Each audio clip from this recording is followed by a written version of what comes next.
اللہ اپنے بندوں کی کیسے مدد کرتا ہے، ذرا ایک دو واقعات سن لیجئے۔ رابعہ بصریہ اللہ کی نیک بندی اپنے صومعے میں عبادت کرتے کرتے تھک گئیں تو سو گئیں۔ ایک چورا نکلا، اس نے دروازہ کھولا، اندر گھسا، کوئی اور چیز تو نہیں اسے نظر آئی مگر ایک چادر پڑی ہوئی تھی۔ اس نے کہا چلو چادر ہی لے چلتا ہوں۔ جب چادر اس نے اٹھائی اور واپس جانے لگا، ایسا سر چکرایا کہ اس کو آنکھوں کے آگے اندھیرا ہو گیا، دروازہ نظر ہی نہیں آیا۔ تو وہ بہت کنفیوز ہوا اور اس نے چادر نیچے پھینک دی۔ جیسے ہی نیچے پھینکی دروازہ نظر آیا تو اب اس پہ خوف طاری ہو گیا اور وہ باہر نکلنے لگا۔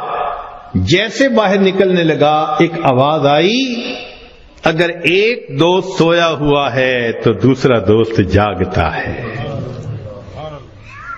اگر ایک دوست سویا ہوا ہے تو دوسرا دوست جاگتا ہے۔